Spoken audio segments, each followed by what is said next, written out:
El menú del día en M24. Comensales diarios. Nuestros columnistas. Llegó el día de recibir a un amigo. Él es analista internacional y hoy nos trae su columna titulada Otra decisión equivocada y peligrosa. Hola, Álvaro Padrón, buen mediodía, ¿cómo estás? Alejandra, querida, qué alegría escucharte y qué ganas que tengo. Para mí estas columnas de los miércoles es lo mejor que me pasa en la semana, así que qué lindo. Muy contento. Bueno, muchísimas gracias. Y los oyentes están felices también, muchos mensajes para ti.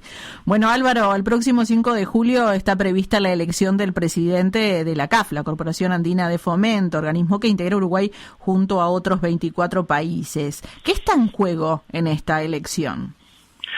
Bueno, qué tema que seguramente la mayoría de quienes nos escuchan deben decir de qué me está hablando, ¿no? ¿De qué se trata? Sí, vos sabés, Alejandra, que hoy que estamos mano a mano, vos y yo, sí. Es como una oportunidad de catarsis, ¿no? Porque cuando yo preparo las columnas, muchas veces me pregunto si a quienes nos escuchan les interesan estos temas, ¿no? Lo digo con total sinceridad y para provocar a la audiencia y a las amigas y amigos que nos escuchan, de esta duda que por lo menos yo tengo, ¿no? De que traemos temas que son como lejanos, que entendemos poco.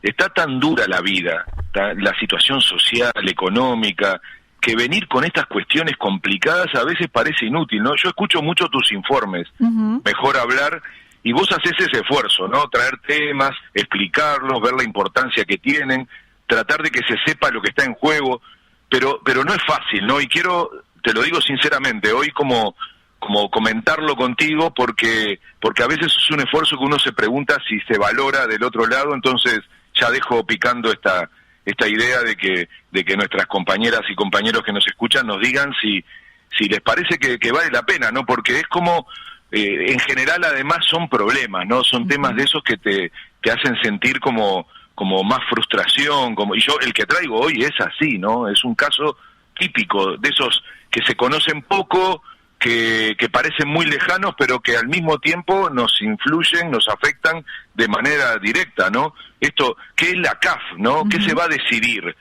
¿Nos afecta, nos involucra? ¿Por qué no se sabe casi nada? ¿Por qué no se discute? Y bueno, es eso, ¿no? Se va a elegir en pocos días, el 5 de julio, al presidente de la CAF. Digo presidente porque son espacios hegemonizados por hombres, ¿no? ¿Qué es la CAF? La CAF es el Banco de Desarrollo de América Latina. En realidad su nombre original es Corporación Andina de Fomento. Junto con el BID, que eso lo conocemos más, el Banco Interamericano de Desarrollo, la CAF es el mayor banco de desarrollo del continente. Incluso últimamente en capacidad económica ha superado al BID. Fue concebido como el brazo financiero del Pacto Andino. Para que nuestras amigas y amigos entiendan, el Pacto Andino es anterior al Mercosur. Es como el Mercosur de la región andina, bastante anterior, de la década, fíjense, del 1968, y nosotros arrancamos el Mercosur en el 91. Entonces, originalmente lo integraban Ecuador, Perú, Bolivia, Colombia y Venezuela. Pero en la década del 90 ingresan 13 países más, entre ellos nuestro país Uruguay, y no solo creció en tamaño, sino que pasó a llamarse Banco de Desarrollo de América Latina, ¿no? Y a mí me importa que veamos la diferencia, porque siempre estamos acostumbrados, y esos nombres nos suenan muchísimo, ¿no? El FMI, el Fondo Monetario Internacional, el Banco Mundial, son esos organismos de carácter global que en general definen gran parte de las políticas de nuestros países, ¿no? Condicionan nuestro futuro a partir de préstamos, el famoso tema de la deuda externa, que a mi generación la acompañó durante mucho tiempo, ¿no? Bueno, la CAF y el BID son otra cosa. Primero, son bancos nuestros, de la región. Segundo, tienen como estrategia fundamental el desarrollo sustentable y la integración regional. Esos son los objetivos fundacionales. Y para que veamos, quiero decir una cosa tan concreta como ver un edificio, ¿no? En algo tan abstracto como lo que yo estoy diciendo, a veces ver algo material ayuda, ¿no? Hay un edificio de la Corporación Andina de Fomento, de la CAF, en Montevideo, muy nuevo, que está detrás del Teatro Solís. y que es un edificio muy bonito. Fue una intervención que permitió mejorar un predio que estaba totalmente venido abajo, y que tiene dentro de la organización, dentro del edificio, a la Cinemateca Uruguaya, que estaba en un lugar complicado, donde no se lograba mejorar la parte, sobre todo técnica, y a un boliche que no sé, supongo que mucha gente conoce, que es Fun Fun. Sí. ¿Por qué digo esto? Puede parecer una tontería, pero en esto de conectar a la gente con temas tan complejos y a veces lejanos, bueno, en Uruguay se instaló una de las sedes de la CAF. Es una inversión muy importante que hizo esa organización en términos del edificio, de los recursos humanos que trabajan ahí, son empleos, es la posibilidad de Uruguay de influir en decisiones estratégicas. Fueron capaces de incluir dos aspectos culturales que no lo haría cualquier empresa, cualquier cuestión privada. O sea, ellos fueron sensibles a que un boliche histórico como es Fun Fun, que tiene mucho que ver con la historia cultural de Uruguay, y ni que hablar Cinemateca, tuvieran allí sus sedes y pudieran ser disfrutadas por las y los uruguayos. Pero si falta algún elemento más para darle importancia a este organismo, les voy a dar dos cifras. En el 2020, o sea, el año pasado, la CAF financió más de 10.000 millones de dólares en proyectos. 10.000 millones de dólares, sí. Increíble, ¿no? Pero más importante que eso todavía, el 80% de esos recursos fueron para el sector público. ¿Me explico? O sea, fueron para que los gobiernos, los estados, pudieran hacer políticas públicas. Y eso es muy importante para entender qué está en juego en esta disputa de la presidencia de la CAF. Hay mucha plata y mucho poder en juego. Hace unos meses renunció el presidente, sí, que era un peruano, por acusaciones de acoso laboral y de abuso de poder, ¿no? Luis Carranza, el personaje este nefasto, que estaba de 2017. Las elecciones de la CAF para sustituir a este peruano, a este presidente, son el 5 de julio, o sea, estamos a unos días. Hay dos candidatos. Un candidato es de Colombia, Sergio Díaz Granado, y un candidato es de Argentina, Cristian Asimeli. Vamos a empezar por el colombiano.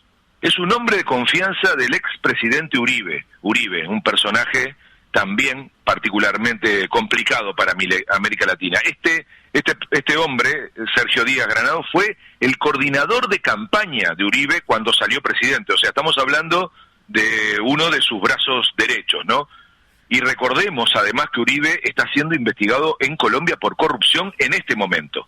O sea que cualquier cosa asociada a Uribe, a mí, la verdad, en principio me suena como poco conveniente, ¿no? No solo por un problema ideológico, sino hasta por un problema de cuál es hoy la situación hasta jurídica, ética de Uribe. Yo agrego además que estar pensando en un candidato colombiano en el medio de la situación política y social colombiana, con el estallido social de abril, con la respuesta del gobierno represiva, de no diálogo. Había una compañera oyente que hablaba de si nos estábamos pareciendo a Colombia, ¿no? Sí. Ojalá no vayamos en ese camino, porque Colombia es un desastre.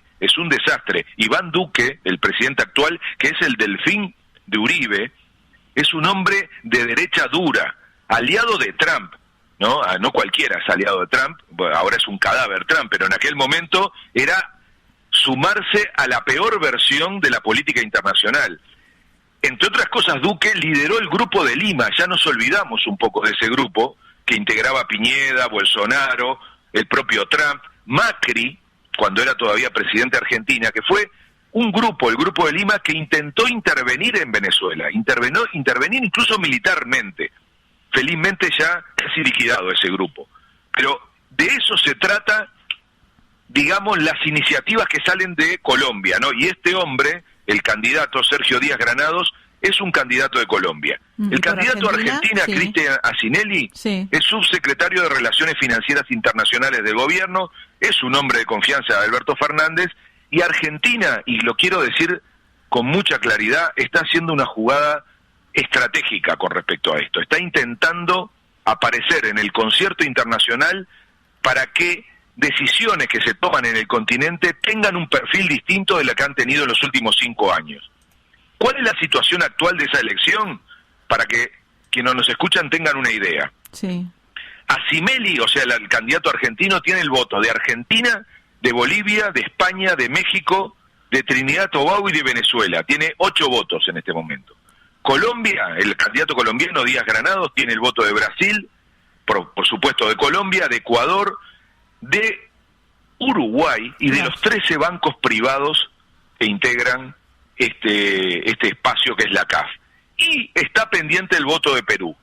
Si Perú vota por Díaz Granados, suma también a Paraguay y a Panamá, que siempre hacen la opción de votar a quien seguro va a ganar. Es como una estrategia que tienen de estar mirando todo el tiempo la correlación de fuerzas y luego sumarse al ganador. O sea, estamos exactamente en un empate. Y voy a volver después al tema de Perú porque es clave, ¿no? Entonces, si la decisión peruana empuja los votos de Panamá y Paraguay, el ganador puede ser Asinelli o puede ser Díaz Granados. Y estamos en un laberinto institucional, ¿no? Porque justamente en Perú está en disputa quién toma la decisión. Entonces, si la toma el presidente actual, el presidente entre comillas, porque es un presidente interino que está desde hace pocos meses y que tiene que salir cuando se resuelva finalmente la elección que hubo el 6 de junio. Entonces, va a haber un gran lío. ¿Qué hace Alberto Fernández? Con toda razón, está pensando en la postergación de la elección para que se aclare cuál es la definición electoral en Perú. Claro. Y por lo tanto, la decisión de Perú tenga que ver con la legitimidad de la votación popular. En fin, es un tema sumamente delicado en donde lo que tenemos que hacer es mirar con claridad, entre otras cosas, qué hace Uruguay, ¿verdad? Uh-huh. Ahora, pensando un poquito en esto que tú decías, son 13 bancos privados los que votan, más los países que integran la CAF, ¿verdad? Sí, exactamente. Bien, ahora, el tema, por ejemplo, de Paraguay, que tú decís que seguramente va a ser lo que haga Perú, que hay que esperar un poquito para ver qué es lo que pasa con el gobierno. ¿Paraguay no hay posibilidad que se acople con Argentina, como puede llegar a pasar en el Mercosur? Está en negociación eso. Es muy claro que, por ejemplo, la primera reacción que había tenido Paraguay era un compromiso con el gobierno colombiano, con Duque, sobre todo por un alineamiento más ideológico, pero últimamente el gobierno paraguayo, incluso también en la discusión de flexibilización del Mercosur, exacto, ha tomado posiciones muy interesantes, ¿no? Y ha cuidado mucho los movimientos que hace. La verdad que ver a Paraguay con una política exterior más coherente que la de nuestro gobierno parece surrealista, ¿no? Pero está ocurriendo. Entonces Paraguay, después de un diálogo político con Argentina, porque cualquiera entiende que el primer círculo de confianza tiene que ser la región, en este caso el Mercosur. Entonces Paraguay, vecino de Argentina, está tomando los recaudos de ver finalmente con quién vota. Igual, insisto que hoy el punto de quiebre lo tiene Perú, ¿no? Uh-huh. Bueno, Álvaro, complicado va a estar entonces. Me importa decirte, Alejandra, que la posición de Uruguay sí es finalmente la que a mí me preocupa más, lo poco que la discutimos, ¿no? Uh-huh. O sea, Uruguay, como ya adelanté, ya comprometió su voto con Colombia, con el candidato colombiano, dándole otra vez la espalda a Argentina. Lo quiero decir con todas las letras, porque si nos pasara al revés, estaríamos enojadísimos, ¿no? O sea, esa solidaridad de vecino, de tener una relación estratégica, privilegiada. ¿Por qué digo otra vez le daría la espalda? ¿Ustedes recuerdan el caso de la presidencia del BID? Uh-huh. O sea, ese fue un error increíble de Uruguay. El gobierno uruguayo sumó su voto a la candidatura de el candidato de Trump, que fue tremendo, ¿no? Trump rompió un acuerdo histórico del BID, que siempre los presidentes eran de Latinoamérica, incluso durante 10 años un uruguayo, Enrique Iglesias. Entonces, estamos frente a una segunda, digamos, un segundo desplante de lo que significa la relación con Argentina, ¿no? Hay un buen candidato a Argentina, que es, digamos, una de las referencias de Alberto Fernández en materia de política exterior y financiera. Pero también era un muy buen candidato el que Argentina había presentado al BID. Es como la mano derecha de Alberto Fernández, Gustavo Vélez, es como si uno dijera, Álvaro Delgado en Uruguay, ¿no? El secretario de Presidencia. Así de fuerte fue la apuesta de Argentina y así de fuerte fue el cachetazo que le dio Uruguay, el gobierno uruguayo, a Argentina, apoyando al candidato de Trump, que no solamente violaba la tradición histórica de respetar a un presidente latinoamericano, sino que además estaba imponiendo un amigo cuando le quedaban 2 meses para una elección. Fíjense en qué paradoja se dio en este momento, ¿no? Ahora hay un presidente del BID, amigo de Trump, que además no entiende nada del BID, hoy el BID está paralizado, hay una crisis interna por la falta de conducción de este personaje que es Claver Carone, pero lo más paradójico es que el gobierno actual de Estados Unidos, o sea, del país que impulsó a ese candidato, no le da bolilla. O sea, Biden no tiene ningún vínculo con Claver Carone, con lo cual estamos frente a un presidente que lo vamos a tener que soportar durante 4 años sin ningún apoyo. Bueno, para que eso ocurriera estuvo, entre otras cosas, el voto de Uruguay. Entonces, volvemos a tener una situación de ese estilo y vamos a tener a Uruguay sumándose a un club ideológico, a pesar de que el gobierno siempre dijo que no quería hacer política internacional por ideología. Me pregunto cuáles son las razones para que Uruguay, el gobierno uruguayo hoy esté apoyando a un candidato colombiano. ¿En qué alianzas estamos entrando? ¿Qué nos va a costar con respecto a la relación con Argentina, con quien seguimos sumando conflictos? ¿Por qué aparecemos permanentemente alineados al gobierno de Bolsonaro, adentro del Mercosur para la flexibilización, ahora apoyando un candidato colombiano a la CAF junto con Bolsonaro? ¿Cuánto nos va a costar haber apostado por apoyar la política de Trump y ahora estar entonces enfrentados de alguna manera, al menos en esa decisión, con el gobierno de Biden? ¿Por qué el silencio del gobierno uruguayo sobre lo que ocurrió en Chile, lo que está ocurriendo en Colombia y lo que está pasando ahora en Perú? Y mi pregunta es, ¿cómo se toman estas decisiones estratégicas que tienen graves consecuencias para nosotros, para las y los uruguayos? Sin debate, sin transparencia, sin rumbo, al menos conocido, quizá hay un rumbo, simplemente que nadie lo sabe. Así no se hace política internacional. Por eso la compañera que llamaba y preguntaba si íbamos a hacer Colombia dentro de poco. Bueno, en política exterior uno siente que hay un abandono de una estrategia que siempre fue muy cuidada por gobiernos de todos los colores en materia de política internacional, y yo creo que esto es muy grave, tan grave como lo que está pasando en Perú. ¿Te acordás, Alejandra, mi última columna? Sí, claro. Yo decía, sigue muy complicada la situación en Perú. No puede ser que desde el 6 de junio haya habido una elección, se hayan pronunciado todas las instituciones peruanas, no haya habido un solo cuestionamiento de la comunidad internacional y todavía no haya presidente en Perú. La derecha no sabe perder y está haciendo todo lo posible justamente por entreverar las barajas, por jugar sucio y tratar de evitar que el voto popular sea el que triunfe. Y qué casualidad, la decisión de Perú, del gobierno peruano, es clave para esta elección en la CAF. Y como yo no creo en las casualidades, la verdad es que atando puntas me parece que hay una explicación. Álvaro, en respuesta a tu pregunta, si los temas resultan interesantes para los oyentes, llegaron miles de mensajes. Yo después te los voy a reenviar.